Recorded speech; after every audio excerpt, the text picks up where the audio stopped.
There are 9 things you can automate today that can help change your financial life. If it's your first time here, hi, I'm Yidan. I reached financial freedom in my 30s, and one of the biggest lessons I've learned along the way is that building wealth isn't only about setting goals, because you don't rise to your goals, you fall to your systems. So today, I'm going to walk you through 9 things that you can automate to build your systems so your money grows even when you're not thinking about it.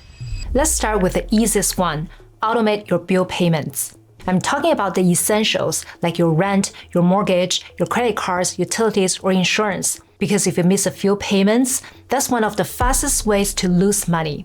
Why is that? First, you get hit with late fees. Very straightforward.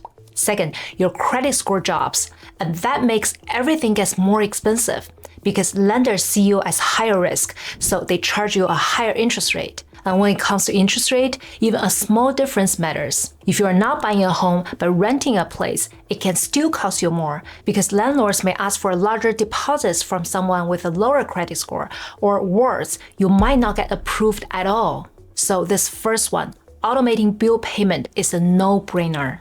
But there's one catch here, because for this one, we're only talking about things that you need to survive. And this does not include subscriptions.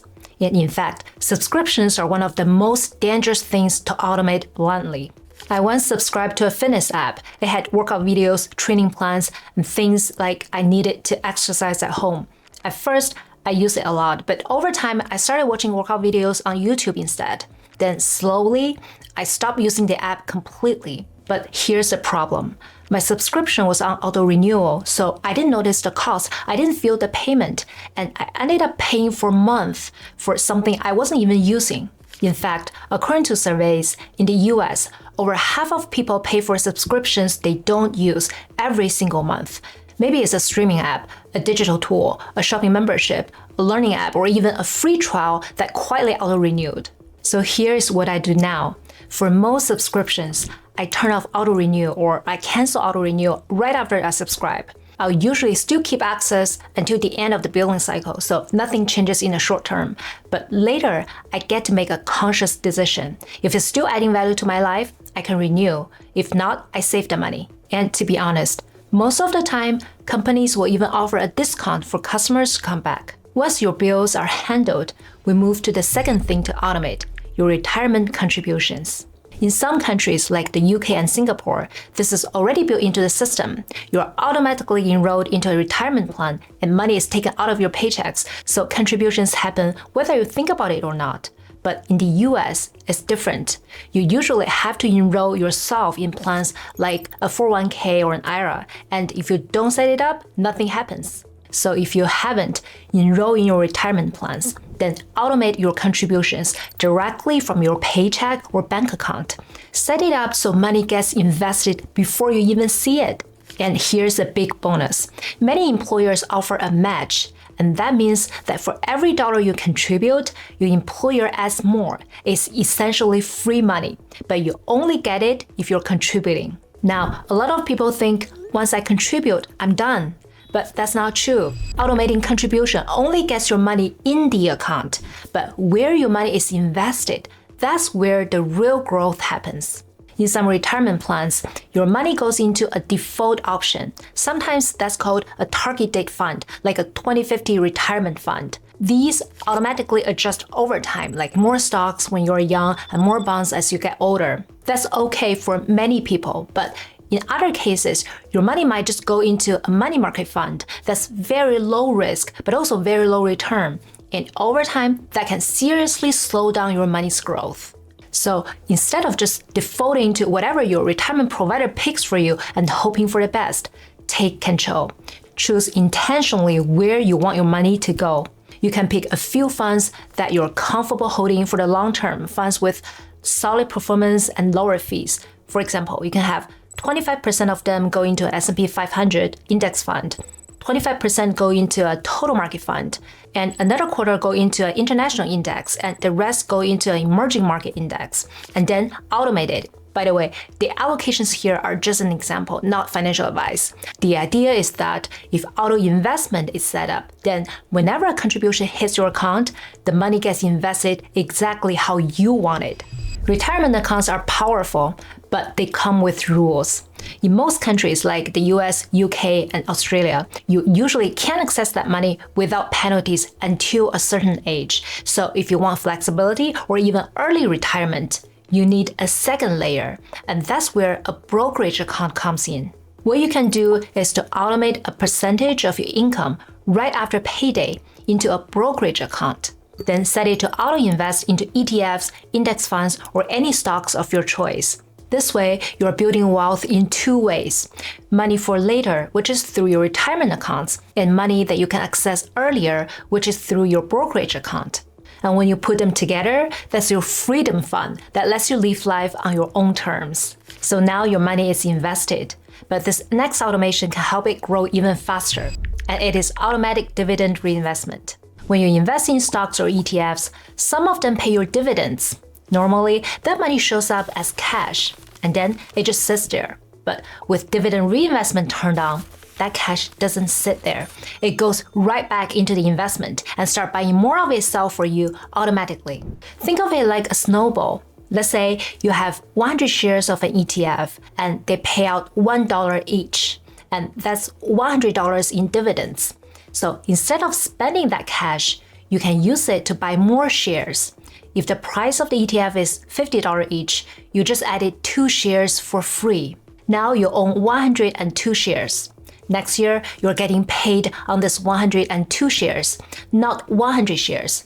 And that bigger check buys even more shares, which makes the next check even bigger. Eventually, the snowball just rolls on its own. You're not even adding money anymore. Your money is busy making more money for you.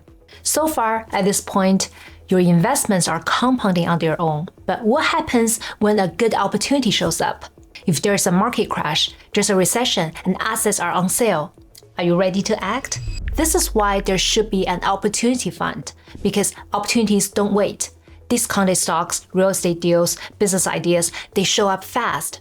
And if you don't have cash ready, you miss them.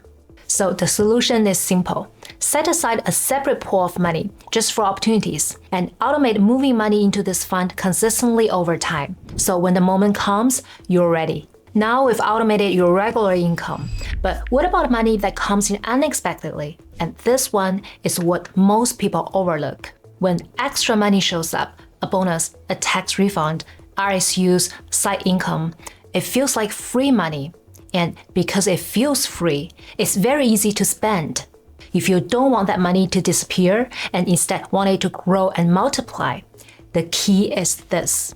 Decide what to do with the money before it arrives, because once it hits your account, your emotions take over. And here's one way to do it. First, create a separate windfall account. Any extra income goes there first, not your main account. Then, automate what happens next. Any money getting there will be split automatically. For example, 50% goes into investments to grow, 30% goes into your opportunity fund, and 20% goes into your spending account to be enjoyed. This way, every time extra money comes in, it follows a system, not your mood. Okay, the system is automated, the money is moving, but how do you actually measure the success? Let's talk about the best way to know your wealth, which is to track your net worth. Most people have a rough idea of how much income comes in every month, but never think about their net worth. Surveys show that over half of Americans don't know how to calculate their net worth, and most don't track it at all. But net worth is probably one of the most important personal financial indicators. That's money that stays and eventually gives you freedom. So start tracking it if you have not, and even better is to make it automatic. And there are many tools that you can use to connect all of your accounts, your bank, your investments, credit cards, loans, everything, updates in one place. This way, instead of guessing, you can see your full financial picture at any time. But if you want to keep things private, a simple spreadsheet works too. Just set a monthly reminder and spend 10 to 20 minutes updating everything, like all of your numbers, like cash, investments, real estates, and debt. And I'm actually in the process of building a free template for you to track your net worth. And I'll add the download link in the description below as soon as it's ready. So make sure to subscribe to this channel so you don't miss it. Another way to track your money is to see where it's actually going. Remember the fitness app that I told you about? I only caught it because I was tracking my expenses. If I wasn't keeping an eye on my spending, my money would have just disappeared without being noticed. And again, the solution is automation. Use apps that connect to your bank and credit cards. They automatically categorize your spending and show you where your money is going. And if you don't want to link accounts, a spreadsheet works here too. This is another free template that I'm building so you can track your monthly spending. Again, I'll drop the link below when it's ready. At the end of the day, the people who build wealth are not the ones who try harder. They're the ones who build their systems and automate better. They make sure that their income turns into investments. Their investments keeps compounding. And they always have capital ready when opportunities come. If you're enjoying this video, you might like this one as well. I'll see you there.